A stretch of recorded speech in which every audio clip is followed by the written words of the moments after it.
Supreme Lord, eternal truth, let us obey thee alone and live according to truth. हे परम प्रभु चिरंतन सत्य, आम्भेमाने केवल तुमरी आज्ञाभव होई उठू एवं सत्यर विधान को आश्रय करी जीवन धारण करू।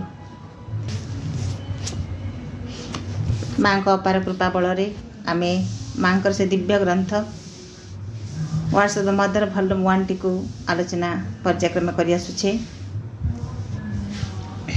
जो भक्त माने साधक माने माँ को जो प्रश्न करिसेंती, माँ को जो चिठी लिखिसेंती, माँ तार उत्तर रे जा लिखिसेंती एवं से जो उत्तर माँ दौरान एक कथाटी तो आम अनेक थर एक कथा आलोचना को आनीचे जे जो उत्तर गुड़िक माँ दियंती केवल जे से साधक मान से भक्त मान एक कथा नुहे समस्त ता उद्दिष्ट निश्चित भाव में। अवश्य केतोटी माँ कहते केतोटी उत्तर जो गुड़िक केवल से ही साधकंकर तांकर चेतना तांकर परिस्थिति को लेकर मुझे केवल तांकरी उद्दिष्ट उत्तर दे था। तेणु केतोटी जिनस छाड़े बाकी आउ सबकि आम देखुचे जे समस्त प्रযোज्य। तेरे आज जो विषय वस्तु आलोचना करुचे कमिंग टू द आश्रम, आश्रम को आसवा विषय जो मैंने आश्रम को आसवाक चाहूँगी कौ मानक माँ तांकर से दिव्य समस्त प्रति माँ दिव्य कृपा रही से दिव्य कृपा बल क्या आसवाई अनुमति दौरान से दिव्य कृपा बल क्या आसवाई बारण कर आसबार समय एवं ना तुम पुणी परवर्ती समय आसब यहपरी भाव में माँ से चिठी मध्यम परामर्श दौरान। तेबे जड़े साधक जे कि कौन सी कारण जे गोटे जो विश्वासटी माँ को ऊपर थिला हुए तो टिके दुर्बल ता भीतर से दुर्बलता आसी विश्वास दुर्बलताटी आसी। तेणु माँ तांकर जो चिठी से लिखिथिले माँ तांको उत्तर दौरान what is your faith in the divine, Divya परमसत्ता ऊपर तुम जो विश्वास थिला वर्तमान ता केउठी अछि। Having faith in the divine, you ought to rejoice that X has received the inner call and decided to lead the divine life. You ought to be made happy by this sign of the divine grace and feel grateful for it. माँ कहते जे तुमर जो दिव्य परमसत्ता उपर जो विश्वास थिला बर्तमान ता केउठी अछि। दिव्य परमसत्ता उपर विश्वास थिबारु तुम्हें तो अपार आनंद अनुभव करने कथा जे तांका भीतर एक आह्वान शुणा पाई एवं दिव्य जीवन अतिबाहित करने निष्पत्ति ग्रहण कर दिव्य परम करुणार इंगितटी सकाशे तुम भितर खुशी संचारित हो पार उचित एवं से लगी तुम कृतज्ञता अनुभव करने उचित। हुए तो परिवार कई जड़े सदस्य हो पारती क बोली माँ एठार नाटी को लिखिं एक्स परिवार सहित हो पारती जी कि गोटे अंतर आह्वान टे आसी एवं से निष्पत्ति कर गोटे आध्यात्मिक जीवन बंचापी। तेणु माँ कहते तुम्हें तुम जो भगवान प्रति जो परम विश्वास थिला से विश्वास वर्तमान बोध हुए तुम दोहली जाइए जो कि तुम्हें से जे कि से क बोले जो माटी उल्लेख करुँच सी गोटे अंतर आह्वान शुणा पाई गोटे दिव्य जीवन अतिबाहित करने से निष्पत्ति नहीं।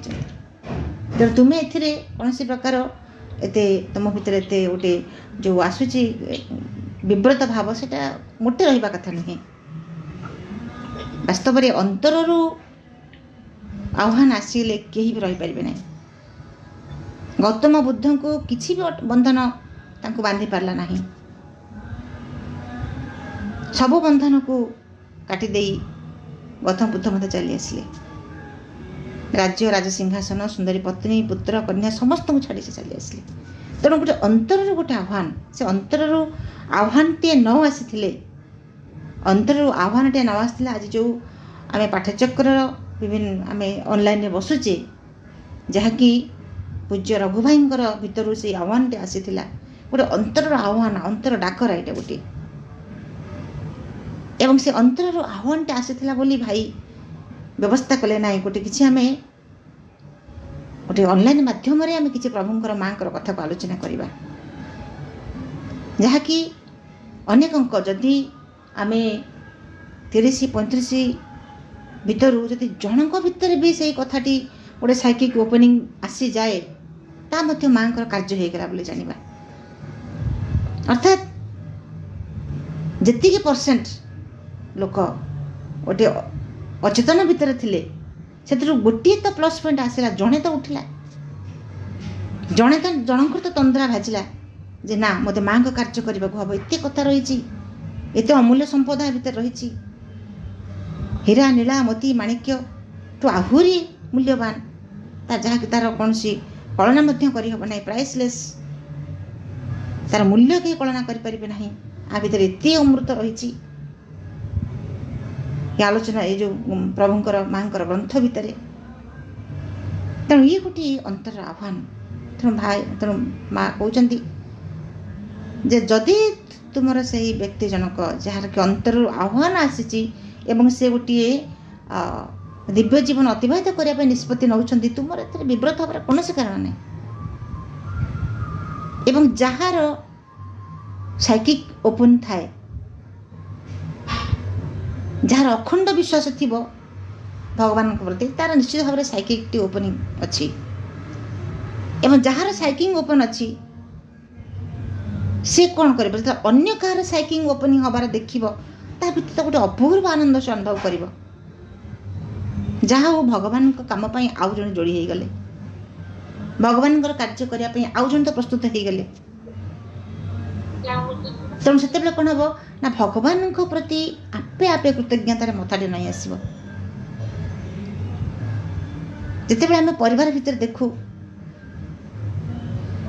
कहीं जड़े आम परिवार समस्ते जड़े धरतु जो कहीं जन परिवार जड़े से माँ को कौन से भितर से गोटे ना भाव ना माँ प्रति एत से उन्मिलित नुहे जो मुहूर्त लगे जे ना ना भितर भितर टिके तार परिवर्तन होची से ओपनिंग आसूची से भितर के आनंद आसे केवल परिवार कथा नुहे आम जो भी पाठचक्र आम देखू जदि कहीं जड़े भितर से साइकिंग ओपन टी हबार लक्ष्य करूँ बा किसी गोटे एभली भाव से मैंने गोटे व्याकुलता भितर प्रकाश पाए कथारू जे लगे ना कि तो हो माँ कार्य चली निरवच्छिन्न भाव एवं निरवता भितर से सूक्ष्म जगत रे प्रभुंर कार्य चली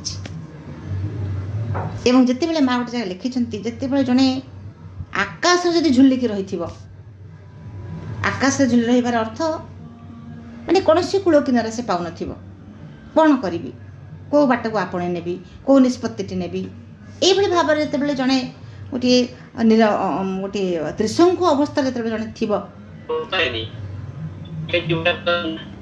से समय मध्य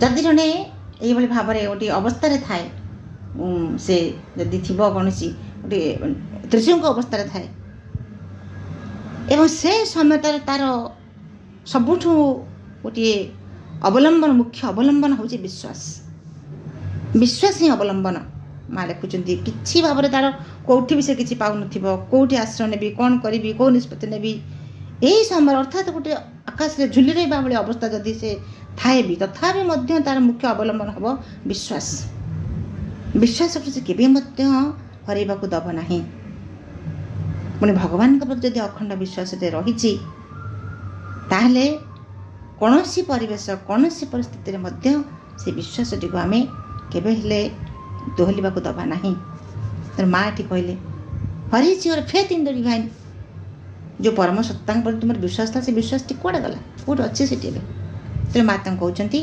quietly face the social difficulties with equality and cheerfulness then you will know that my love and blessings are with you समता भाव एवं प्रसन्नता सहित तुमको नीरव होई समाज रू आसुथिबा असुविधा गुड़िकर सम्मुख नहीं पड़ो सेतेबेले जाई जानिबो जे मोर श्रद्धा एवं सकल आशीर्वाद तुम सहित रही तेणु जिते सामाजिक बाधा विघ्न आसुना कहीं समाज जहाँ कि आसुना कहीं ଗୋଟେ ସମତା ଭାବ ରହିବ, ଗୋଟେ ପ୍ରସନ୍ନତା ଭାବ ରହିବ। କୌଣସି ପ୍ରକାର ବିବ୍ରତ ଭାବ ଭିତରେ ଯଦି ବିବ୍ରତ ଭାବଟି ଆସିଲା, ଯଦି ଗୋଳମାଳିଆ ପରିସ୍ଥିତି ସୃଷ୍ଟି ହୋଇଗଲା, ଯଦି ବିଶ୍ୱାସଟି ଚହଲିଗଲା, ତାହେଲେ ସାଧନା ଆମେ କରିପାରିବା ନାହିଁ। ଏବଂ ଜଣେ ଯେତିକି ନୀରବ ହେବ, ସେ ନୀରବ ଭିତରେ ସେ ପ୍ରତ୍ୟେକ କଥାକୁ ଅନୁଧ୍ୟାନ କରିବାକୁ ସକ୍ଷମ ହୋଇପାରିବ। ତା ଭିତରେ ଗୋଟେ ସେଇଭଳି ଭାବରେ ଶକ୍ତିଟି ଆସିବ। ସେ ଉର୍ଦ୍ଧ୍ୱରୁ ନୀରବତାରେ ହିଁ ଉର୍ଦ୍ଧ୍ୱରୁ ଶକ୍ତିଟି ଅବତରଣ କରେ। କୋଳାହଳରେ ସେ ଶକ୍ତିଟିକୁ ଆମେ ଗ୍ରହଣ କରିପାରିବା ନାହିଁ। ତେଣୁ ମା' କହୁଛନ୍ତି ଯେ ତୁମେ ନୀରବରେ ସମତା ଭାବ ଏବଂ ପ୍ରସନ୍ନତା ସହିତ ନୀରବରେ ତାକୁ ଦେଖ, ସମ୍ମୁଖୀନ ହୁଅ କ'ଣ କ'ଣ ଅସୁବିଧା ଗୁଡ଼ିକ ଆସୁଛି। ଏବଂ ଯେତେବେଳେ ଏଇଥିରୁ ତୁମେ ଜାଣିପାରିବ ଯେ ଆମର ଶ୍ରଦ୍ଧା, ଆମର ଆଶୀର୍ବାଦ ତୁମ ସହିତ ସବୁବେଳେ ରହିଛି।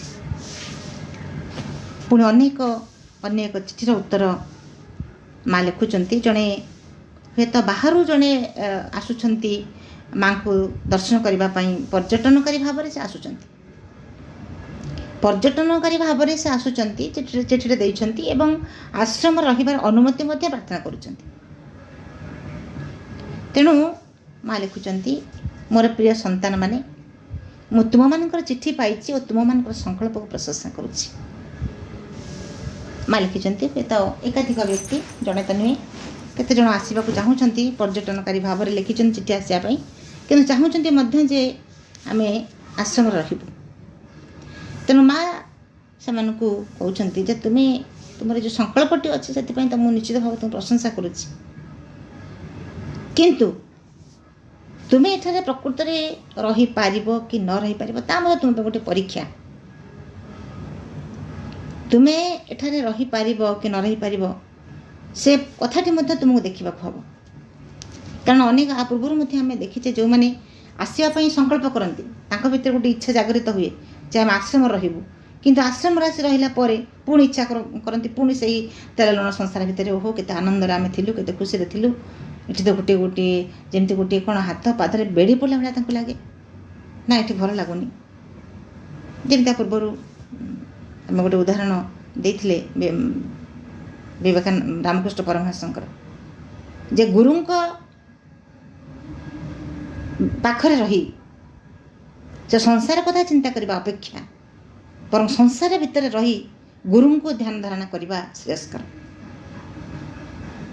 ତେଣୁ ଗୁରୁଙ୍କ ପାଖରେ ଜଣେ ଥିବ, ଯେ ମୁଁ ଗୁରୁଙ୍କ ପାଖରେ ରହିଛି, ଗୁରୁଙ୍କର ସାନ୍ନିଧ୍ୟରେ ଅଛି, ଏ ଥିଲେ ମଧ୍ୟ ତାର ମନ, ତାର ପ୍ରାଣ, ତାର ଶରୀର ଯାଇକରି ଥିବ ସେଇ ସମାଜ ଭିତରେ, ପରିବାର ଭିତରେ, ସେ ସ୍ନେହ ପ୍ରେମ ଭିତରେ ଖୋଜୁଥିବ, ସେ ପରିବାର ସ୍ନେହ ଖୋଜୁଥିବ, ସମ୍ପର୍କ ଖୋଜୁଥିବ, ପ୍ରେମ ଖୋଜୁଥିବ।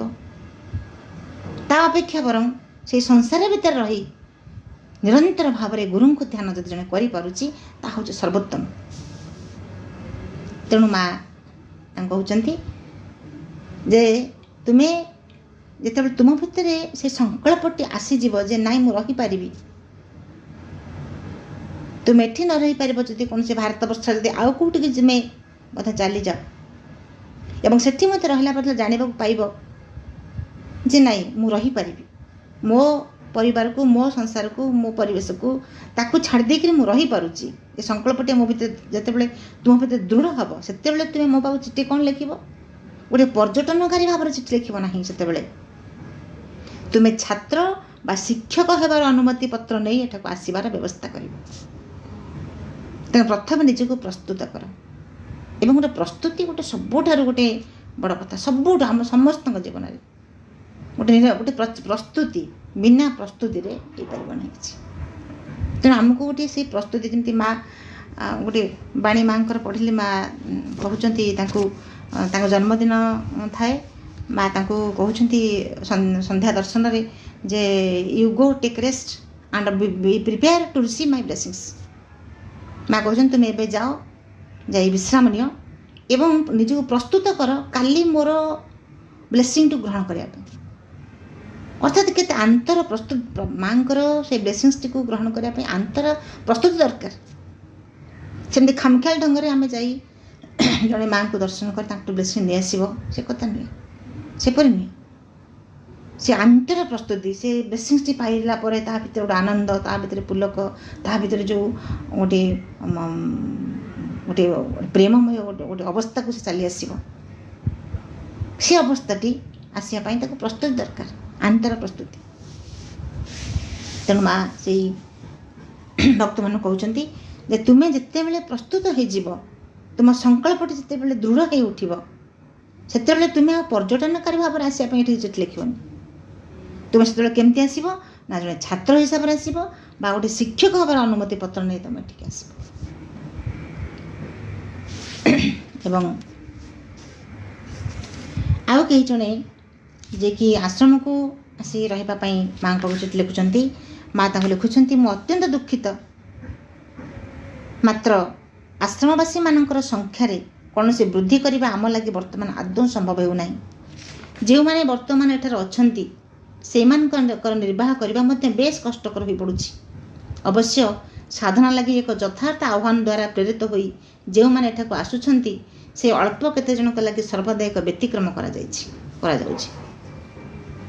ଯେତେବେଳେ ମା ଏକଥା ଲେଖୁଛନ୍ତି 1 ଅଗଷ୍ଟ 1959 ମସିହାର କଥା, ସେତେବେଳେ ଏତେ ଆକୋମୋଡେସନର ବ୍ୟବସ୍ଥା ନଥିଲା, ସୁବିଧା ନଥିଲା, ଏତେ ଅର୍ଥ ନଥିଲା। ଏବଂ ଆମେ ଜାଣିଛେ ଆଶ୍ରମର ପ୍ରତିଟା ସମୟରେ ଶ୍ରୀ ଅରବିନ୍ଦ ଯିବା ସମୟରୁ ତାପରେ ମା ଆସିବା ସମୟରେ କିପରି ଭାବରେ, ଯେତେବେଳେ ମା ଆସିନଥିଲେ ଆଶ୍ରମର କିପରି ଅବସ୍ଥା ଥିଲା, କେତେ ଗୋଟେ ଆର୍ଥିକ ଅନଟନ ଭିତରେ କେମିତି ପ୍ରଭୁଙ୍କୁ ଗତି କରିବାକୁ ପଡ଼ୁଥିଲା, ସେ କଥା ଆମେ ଜାଣିଛୁ। କେମିତି ଖାଦ୍ୟ, କେମିତି ବସ୍ତ୍ର, ଗୋଟିଏ ଗାମୁଛାରେ ସମସ୍ତେ କେମିତି ବ୍ୟବହାର କରୁଥିଲେ, ଏକଥା ଆମେ ଜାଣିଛୁ ପ୍ରଭୁଙ୍କର ସେଇ ସମୟର କଥା। ଏବଂ ଭଗବାନ ଯେତେବେଳେ, ଭଗବାନଙ୍କୁ ମଧ୍ୟ କେତେ କଷ୍ଟ ସହିବାକୁ ହୁଏ, ଭଗବାନଙ୍କୁ ମଧ୍ୟ ଅସୁବିଧାର ସମ୍ମୁଖୀନ ହେବାକୁ ପଡ଼େ। ସେ ଭଗବାନ, ସେ ଯାହା ଚାହିଁଲେ ତାହା କରିପାରିବେ, ସାମର୍ଥ୍ୟ ରହିଛି, କିନ୍ତୁ ତାକୁ ମଧ୍ୟ ଏସବୁ ଅବସ୍ଥା ଦେଇ ଗତି କରିବାକୁ ପଡ଼େ। ଅଥଚ ଆମେ କେତେ ବ୍ୟସ୍ତ ହେଇଯାଉ, ଏତେ ଅସୁବିଧା ଆସିଲା କ'ଣ କରିବି, କେମିତି କ'ଣ, କେତେ ଆମ ଭିତରେ ସେଇ ଗୋଟେ କୋଳାହଳ ଭିତରେ ଆସିଯାଏ, ଚିନ୍ତା, ଗୋଟେ ନିବୃତ ଭାବ, ବ୍ୟସ୍ତ, ବିଷାଦଗ୍ରସ୍ତ ଏଇଭଳି ଭାବେ ହେଇପଡ଼ୁ। କିନ୍ତୁ ଭଗବାନଙ୍କୁ ମଧ୍ୟ ଶ୍ରୀରାମ କୁହନ୍ତୁ, ଶ୍ରୀକୃଷ୍ଣ କୁହନ୍ତୁ, ପରମ ପ୍ରଭୁ ଶ୍ରୀ ଅରବିନ୍ଦ ଯେତେ ଜଣ ଆସିଛନ୍ତି ପ୍ରତ୍ୟେକଙ୍କୁ ମଧ୍ୟ ସେଇ ଅସୁବିଧା ଦେଇକରି କେତେ ବନବାସ ଯିବାକୁ ପଡ଼ିଲା ପ୍ରଭୁଙ୍କୁ। ଲୀଳାମୟ ପ୍ରଭୁ ଶ୍ରୀକୃଷ୍ଣ, ତାଙ୍କୁ ମଧ୍ୟ ସେ ନିଜର ଜନ୍ମ କଲା ମାଆକୁ ଛାଡ଼ିକରି ଯାଇ ସେଠି ତ ରହିଲେ, ସେଥିରେ ପୁଣି କେତେ ସଂଘର୍ଷ, ତାପରେ ପୁଣି ତାକୁ ଛାଡ଼ିକରି ସବୁ ଛାଡ଼ି ଦେଇକରି ପୁଣି ଯାଇକି ରହୁଛନ୍ତି ଆଉ ଦ୍ୱାରିକା ସ୍ଥାପନ କରି ରହିବା। ଏସବୁ କେତେ କଥା ସବୁ ଘଟିଛି ସେମାନଙ୍କ ଜୀବନରେ। ତେଣୁ ଭଗବାନ ଯେତେବେଳେ କଷ୍ଟ ସହିବାକୁ ପଡ଼େ, ଆମେ ଏତେ ବ୍ୟସ୍ତ ହେବାର କୌଣସି କାରଣ ନାହିଁ। ତେବେ ଯାହା ହଉ, ମା କହୁଛନ୍ତି, ମା ତାଙ୍କୁ ଲେଖୁଛନ୍ତି ଯେ ଯେଉଁମାନେ ଏଠିକି, ତୁମେ ଯେଉଁମାନେ ଆସିବା ପାଇଁ ଚାହୁଁଛ, ଯେହେତୁ ଏତେ ସୁବିଧା ଏଠି ନାହିଁ, ଆମର ସଂଖ୍ୟା ବୃଦ୍ଧି କରିବାର କୌଣସି ଏକ ଅବଲମ୍ବନ ଆମ ପାଇଁ ବର୍ତ୍ତମାନ ନାହିଁ, ତେଣୁ ଏବେ ଆମେ ଆସିବା ପାଇଁ ଅନୁମତି ଦେଇପାରୁନାହୁଁ। କିନ୍ତୁ କେଉଁମାନଙ୍କୁ ଅନୁମତି ନା, ଯେଉଁମାନେ ଯଥାର୍ଥ ଗୋଟେ ଆହ୍ୱାନ ପାଇଛନ୍ତି, ଯଥାର୍ଥ ଆହ୍ୱାନଟି ଅନ୍ତରରୁ ଆସିଛି, ସେ କେତେ ଜଣଙ୍କ ପାଇଁ ରହିବାର ବ୍ୟବସ୍ଥାଟି କରାଯାଉଛି। ତାପରେ ଆଉ ଜଣେ ଗୋଟେ ପରିବାର, ସେ ଚାହୁଁଛନ୍ତି ଯେ ତାଙ୍କ ଆଶ୍ରମକୁ ତାଙ୍କର ପରିବାରଟିକୁ ଆଣିକି ଆସିବା ପାଇଁ, ଗୃହକର୍ତ୍ତା ସେ ଚାହୁଁଛନ୍ତି ଯେ ସେ ଇଚ୍ଛା କରୁଛନ୍ତି ଯେ ନିଜ ପରିବାରକୁ ସେ ଆଣିକି ଆଶ୍ରମକୁ ଆସିବେ। ମା ଲେଖୁଛନ୍ତି, this is very nice, I would like to shelter the whole world, or at least all those who aspire for a better life, but we lack place and means. Let the town grow and the means increase, and our hospitality will be enlarged. ମା କହିଲେ, ଭଲ କଥା, ତୁମେମାନେ ଆସିବା ପାଇଁ ଚାହୁଁଛ, ବହୁତ ଭଲ କଥା। ମୁଁ ସମଗ୍ର ପୃଥିବୀକୁ ଆଶ୍ରୟ ଦେବା ଲାଗି ପ୍ରସ୍ତୁତ ଅଛି। ସମଗ୍ର ପୃଥିବୀ ଯିଏ ଚାହିଁବେ ଏଠିକି ଆସିବେ, ମୁଁ ତାଙ୍କୁ ଆଶ୍ରୟ ଦେବା ପାଇଁ ପ୍ରସ୍ତୁତ ଅଛି। କିନ୍ତୁ ଯେଉଁମାନେ ଗୋଟେ ଉଚ୍ଚତର ଜୀବନ ଲାଗି ଅଭିପ୍ସା ରଖିଛନ୍ତି, ସେମାନଙ୍କୁ କେବଳ ମୁଁ ସ୍ଥାନ ଦେବାକୁ ରାଜି ଅଛି। କାରଣ ଆମର ଏଠି ଯଥେଷ୍ଟ ସ୍ଥାନ ନାହିଁ, ଯଥେଷ୍ଟ ସମ୍ବଳ ମଧ୍ୟ ନାହିଁ। ଆଉ ଯେତେବେଳେ ଏ ସମ୍ବଳ ବଢ଼ିବ, ସେତେବେଳେ ଯାଇକି ଆମର ଆତିଥ୍ୟର ଆମେ ସମୃଦ୍ଧି ଲାଭ, ଆତିଥ୍ୟର ଗୋଟେ ଯେଉଁ ଆୟତନ, ତାକୁ ଆମେ ସମୃଦ୍ଧ କରିପାରିବୁ।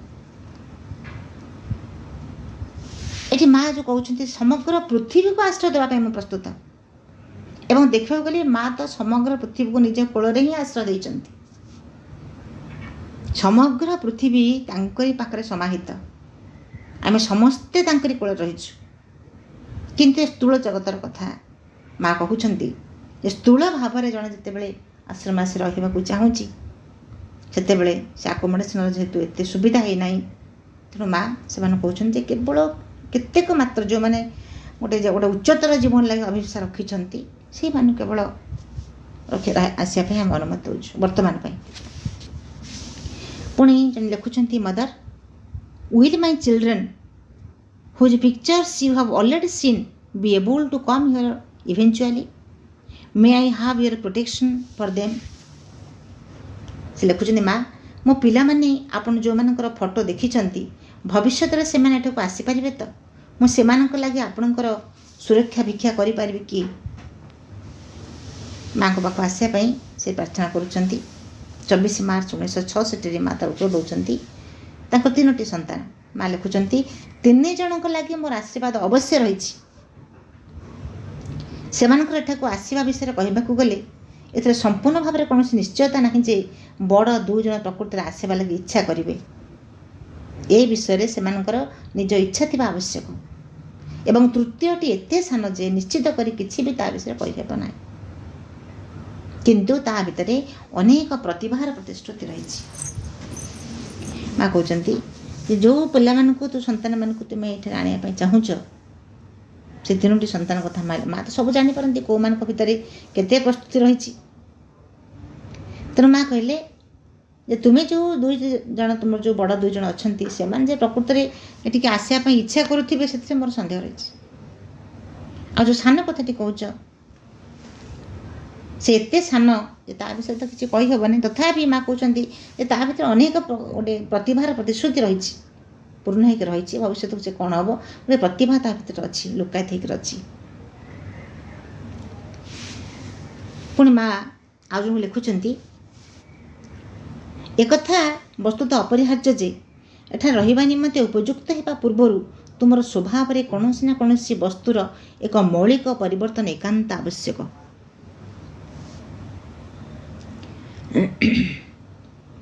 ଏବଂ ତୁମେ ବର୍ତ୍ତମାନ ଏତେ ଅଧିକ ପରିମାଣରେ କେନ୍ଦ୍ରିତ ହୋଇ ରହିଛ ଯେ ଏକ ଆଧ୍ୟାତ୍ମିକ ଜୀବନଯାପନ କରିବା ଲାଗି ଆଦୌ ପ୍ରସ୍ତୁତ ହୋଇନାହଁ। ଜଣେ କୌଣସି କାରଣରୁ ହୁଏତ ସେ ଗୋଟେ ପ୍ରତାରିତ ହେଇଛନ୍ତି ତାଙ୍କର ପରିବାର ଭିତରୁ ହଉ ସମାଜରୁ ହଉ କେମିତି ଗୋଟେ କେଉଁ ପରିବେଶ ପରିସ୍ଥିତିରେ ସେ ପ୍ରତାରିତ ହେଇକରି ସେ ଚାହୁଁଛନ୍ତି ଯେ ମୁଁ କେମିତି ଆଶ୍ରମକୁ ଯିବି, ମୁଁ ଆଶ୍ରମରେ ଯାଇକି ରହିବି ବୋଲିକରି ତାଙ୍କ ଭିତରେ ସେଇ ଇଚ୍ଛାଟି ଆସିଛି। କିନ୍ତୁ ମା କହୁଛନ୍ତି ଯେ ତୁମ ଭିତରେ ତୁମେ ଯେଉଁ ଆସିବା ପାଇଁ ଏଠିକି ଚାହୁଁଛ ଗୋଟେ ମୌଳିକ ପରିବର୍ତ୍ତନ ତୁମ ଭିତରେ ଆବଶ୍ୟକ। ସେ ପରିବର୍ତ୍ତନଟି କ'ଣ? ମା ଲେଖିଲେ ତୁମ ଭିତରେ ଏତେ ପରିମାଣରେ ଗୋଟେ ଅହଙ୍କେନ୍ଦ୍ରିତ ହେଇକରି ତୁମେ ରହିଛ, ତ ଅହଙ୍କାର ଭିତରେ ଏମିତି ତୁମେ ବୁଡ଼ିକି ରହିଛ, ଆଧ୍ୟାତ୍ମିକ ଜୀବନଯାପନ କରିବା ଲାଗି ତୁମେ ଆଦୌ ପ୍ରସ୍ତୁତ ହେଇକି ନାହ। ତେଣୁ ମା ସିଧାସଳଖ ଆମକୁ ପୂର୍ବରୁ ଆରମ୍ଭରେ କଥା କହିଛନ୍ତି ଯେଉଁମାନେ ଆଶ୍ରମକୁ ଆସିବା ପାଇଁ ଚାହିଁଛନ୍ତି, ରହିବା ପାଇଁ ଚାହିଁଛନ୍ତି, ଯୋଗ ସାଧନା କରିବା ପାଇଁ ଇଚ୍ଛା କରିଛନ୍ତି, ମା ସେମାନଙ୍କ ପାଇଁ ସିଧାସଳଖ କହିଛନ୍ତି ଇଟ୍ is not from disgust for life and people that one must come to yoga। ଯେଉଁମାନେ ଗୋଟେ ବିରକ୍ତି ହେଇକରି ସମାଜରେ ପରିବାର ଭିତରେ ଏମିତି ଗୋଟେ ସାଂସାରିକ ଗୋଟେ ଦୁଃଖ ଭିତରେ ମଣିଷ ବଞ୍ଚୁଛି, ସେ କହିବେ ଯେ ନାଇଁ ମୋତେ ଏ ଜୀବନ ଭଲ ଲାଗୁନି, ଏତେ ଦୁଃଖ, ଏତେ କଷ୍ଟ, ଏତେ ଅଶାନ୍ତି ଭିତରେ କିଏ ବଞ୍ଚିବ, ଚାଲ ପଳେଇବା ସେ ଆଶ୍ରମ ରହିବା, ସେଠି ଗୋଟେ ଶାନ୍ତ ପରିବେଶ ଭିତରେ ମୁଁ ରହିବି। ମା ଲେଖୁଛନ୍ତି ଯେଉଁମାନେ ଏଇଭଳି ଭାବରେ ଗୋଟେ ବିରକ୍ତିକର ପରିସ୍ଥିତିରୁ ମୁକୁଳିବା ପାଇଁ ଆସିବା ପାଇଁ ଚାହୁଁଛନ୍ତି ତାଙ୍କ ପାଇଁ ଆଶ୍ରମ ନୁହେଁ। It is not to run away from difficulties that one must come here.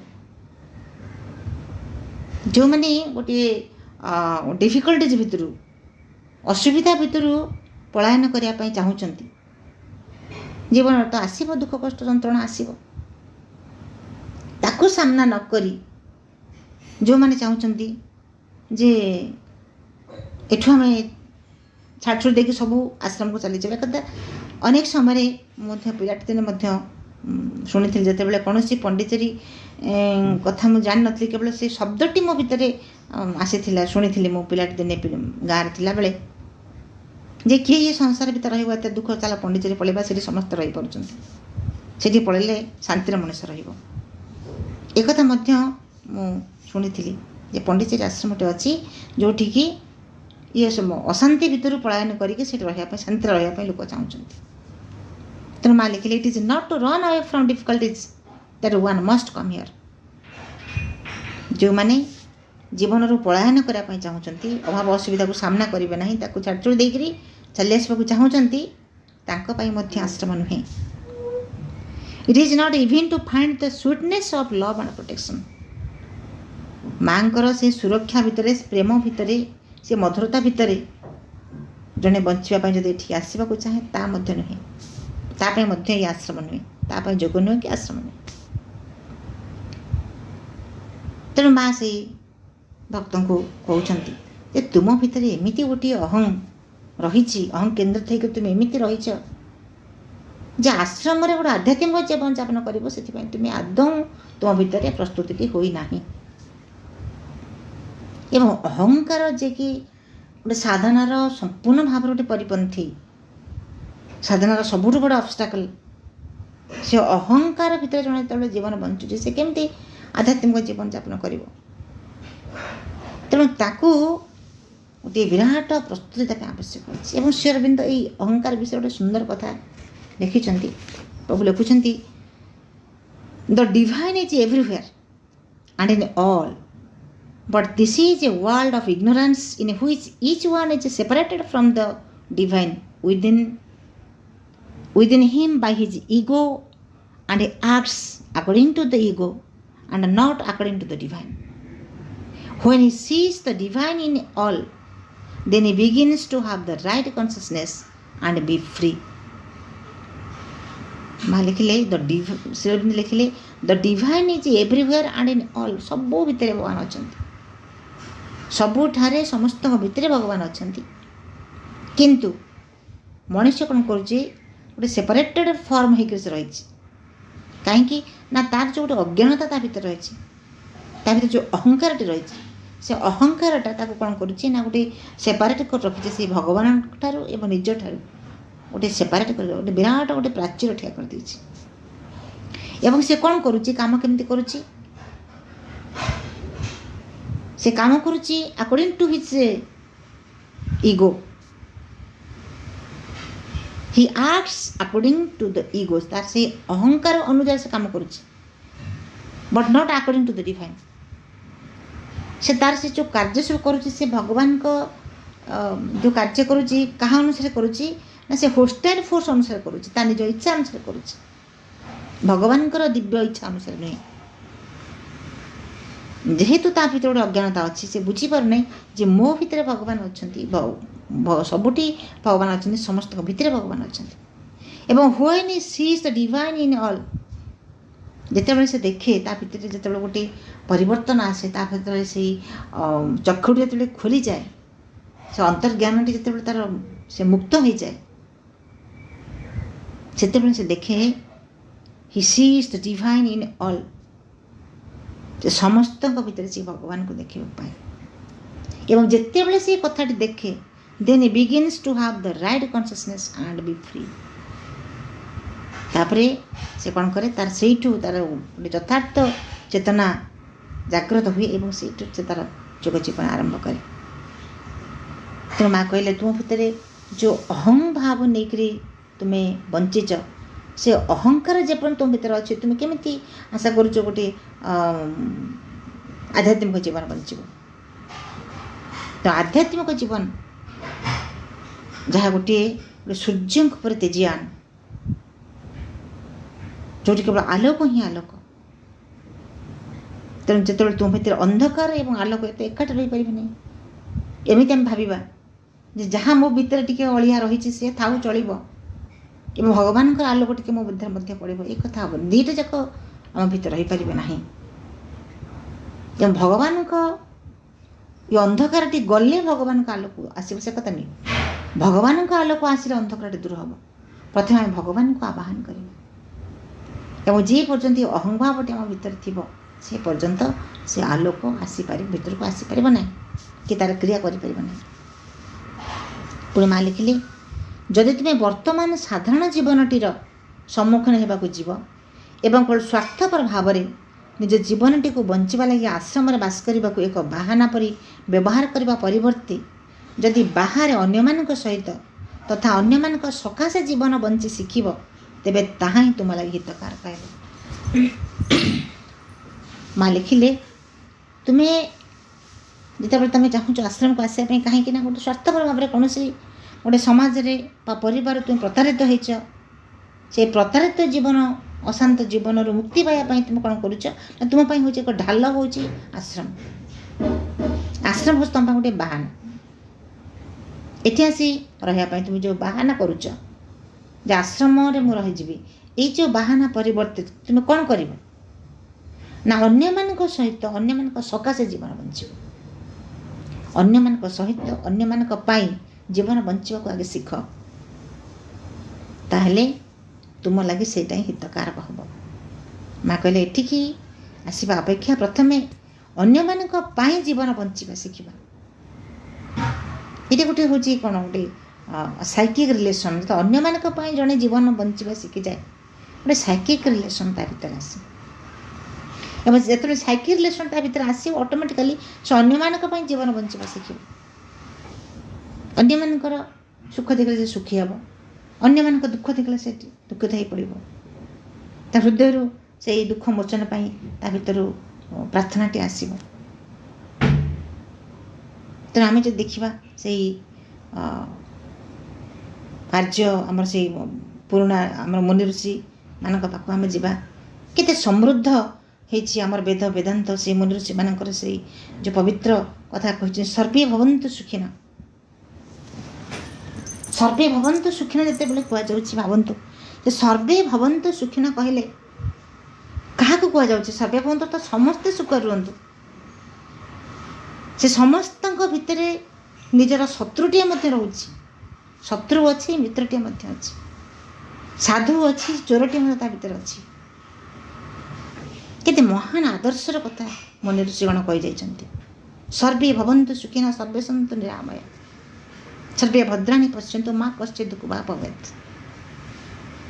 ଅର୍ଥାତ୍ ସର୍ବେ ଭବନ୍ତୁ ସୁଖିନ ଯେଉଁ କଥାଟି କହିଛି, ସେ ଭାରତୀୟ ସଂସ୍କୃତି, ଭାରତୀୟ ମୁନି ଋଷିମାନେ ଯେଉଁ କଥା କହିଛନ୍ତି, ସେ କଥାଟି କେତେ ବୃହତ୍ତର ଜୀବନ, ବସୁଧୈବ କୁଟୁମ୍ବକମ୍, ଏହି କଥାଟିକୁ ହିଁ ଏଠି କୁହାଯାଉଛି। ଏତେ କେତେ ବ୍ୟାପ୍ତ ଆକାଶ ପରି ଚିନ୍ତା ଚେତନା ଅନନ୍ତ ଅସୀମ। ତେଣୁ ସମସ୍ତଙ୍କ ପାଇଁ ଆମ ଭିତରେ ଏଇ କଥାରୁ ଆମେ ଏତିକି କଥାଟି ଶିଖିବା। ମା କ'ଣ ସେ ସାଧକ କହୁଛନ୍ତି ଯେ ଅନ୍ୟମାନଙ୍କ ପାଇଁ ଜୀବନ ବଞ୍ଚିବା ଶିଖ, ଆମ ପାଇଁ ନୁହେଁ। ଖାଲି ଜ୍ଞାନରେ ଆହରଣ କରିବା କି ଯେ ଅନ୍ୟମାନଙ୍କ ପାଇଁ ଜୀବନ ବଞ୍ଚିବା, କେବଳ ଏ କଥାଟି ଖାଲି ଆମେ ଜ୍ଞାନରେ ଜାଣିବା, ପରୀକ୍ଷାରେ ପଢ଼ିଲେ ଲେଖିକିରି ମାର୍କ ପାଇବା ପାଇଁ ନୁହେଁ। ଜୀବନରେ ବଞ୍ଚିବା ପାଇଁ ଏ କଥାଟି, ଜୀବନରେ ପ୍ରୟୋଗ କରିବା ପାଇଁ ଟିକେ ଟିକେ ହଉ ହଉ କେତେବେଳେ ହେଇଯିବ। ଗୋଟିଏ ଯେମିତି ଗୋଟିଏ ବୀଜଟିଏ ଅଙ୍କୁରୋଦ୍ଗମ ଭିତରୁ ହେଲେ ଦୁଇଟି ପତ୍ର ଦେଇ ଯେତେବେଳେ ସେ ଅଙ୍କୁରୋଦ୍ଗମ ହୁଏ, କିଏ ଜାଣିଥାଏ ତା ଭିତରେ ଏକ ବିଶାଳ ବୃକ୍ଷ ଜିନିଷ ପରିଣତ ହେବ। ହଠାତ୍ ଦେଖାଯାଉଛି ଅନୁକୂଳ ପରିବେଶ ପାଇଲେ ସେଇ ଦୁଇଟି ପତ୍ର ଦେଇଥିବା ଗୋଟେ କ୍ଷୁଦ୍ର ଚାରାଟି ଦିନେ ବିରାଟ ବୃକ୍ଷରେ ପରିଣତ ହେଉଛି। ତା ଭିତରେ ସେ ଯେଉଁ ସମ୍ଭାବନାଟି ଅଛି, ବୃକ୍ଷର ସମ୍ଭାବନା, ସେ ବୃକ୍ଷର ସମ୍ଭାବନା ଆମ ସମସ୍ତଙ୍କ ଭିତରେ ରହିଛି। ଯେମିତି ଗୋଟିଏ ଉପନିଷଦରେ କଥା ଅଛି, ଜାଣନ୍ତୁ ଗୋଟିଏ କିଆରୀରେ ଜଣେ କିଛି ବାଦାମ ମଞ୍ଜି, କିଛି ବୁଟ ମଞ୍ଜି, କିଛି ଆମ୍ବ ଟାକୁଆ, ଗୋଟେ ନଡ଼ିଆ ସେ ପୋତି ଦେଲେ। ସମାନ ଭାବରେ ପାଣି, ପବନ, ଆଲୁଅ ସବୁକିଛି ପାଇଲେ। ସମାନ ଭାବରେ ଆଲୋକ, ସମାନ ଭାବରେ ପାଣି, ସମାନ ଭାବରେ ବାୟୁ ସମସ୍ତେ ପାଇଲେ। କିନ୍ତୁ ଦେଖାଯାଉଛି ସେ ବୁଟ ମଞ୍ଜିଟି, ବାଦାମ ମଞ୍ଜିଟି ହଠାତ୍ ଫୁଲି ଉଠୁଛନ୍ତି, ତା ଭିତରୁ ଗଜାଟିଏ ବାହାରି ଆସୁଛି। ଅଥଚ ଆମ୍ବ ପାଇଁ ନଡ଼ିଆ ପାଇଁ ଦୀର୍ଘ ସମୟ ନେଉଛି। କାରଣ ବୁଟ ମଞ୍ଜି, ବାଦାମ ମଞ୍ଜି, ତାର ଯେଉଁ ଆବରଣଟି ଏତେ ପତଳା, ଯେତେବେଳେ ସେ ପାଣିର ସ୍ପର୍ଶଟି ପାଉଛି, ପାଣିର ସ୍ପର୍ଶ ପାଇ ତା ଭିତରେ ଗୋଟେ ପୁଲକ ଆସୁଛି, ତା ଭିତରେ ଗୋଟେ ଆନନ୍ଦ ଆସୁଛି ଏବଂ ସେ ଫୁଲି ଉଠୁଛି ଆନନ୍ଦରେ, ଫୁଲି ଉଠି ତା ଭିତରୁ ଗଜାଟି ବାହାରି ଆସୁଛି। କିନ୍ତୁ ଟାକୁଆ ଆମ୍ବଟା ହେଉ ନଡ଼ିଆ ହେଉ ତାର ଯେଉଁ ଆବରଣଟି ଯେ ଏତେ ଟାଣ ଯେ ତା ଭିତରୁ ଗଜାଟା ବାହାରିବା ପାଇଁ ଦୀର୍ଘ ସମୟ ନେଉଛି।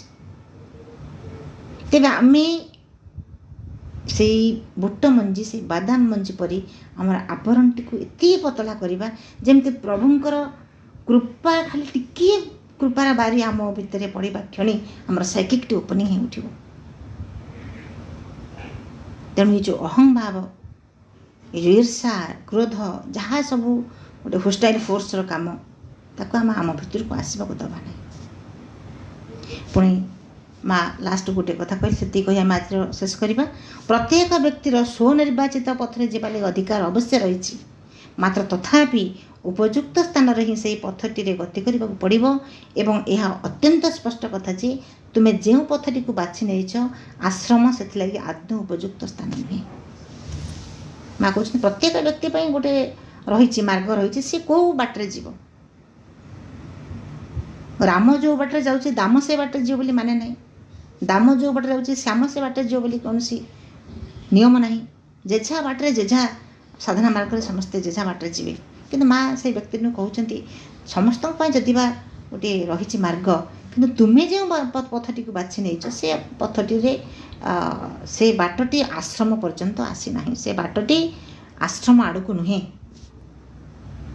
ତୁମ ସେ ବାଟଟି ଆଶ୍ରମ ପାଇଁ ଉପଯୁକ୍ତ ନୁହେଁ। ତୁମେ ଯେଉଁ ପଥ ବାଛିଛ, ତେଣୁ ତୁମକୁ ପ୍ରସ୍ତୁତ ହେବାକୁ ପଡ଼ିବ, ରୂପାନ୍ତର ହେବାକୁ ପଡ଼ିବ, ନିଜକୁ ସେଇ ସାଇକିକ୍ ଆଡ଼କୁ ଓପନିଂଟା ନିହାତି ଆବଶ୍ୟକ। ତେବେ ଆଶ୍ରମକୁ ଆସିବା ସମ୍ପର୍କ, କମିଂ ଟୁ ଦ ଆଶ୍ରମ, ଏହି ସମ୍ପର୍କରେ ଯାହା ଆଲୋଚନା ଥିଲା ଏଠି ଶେଷ ହୋଇଛି।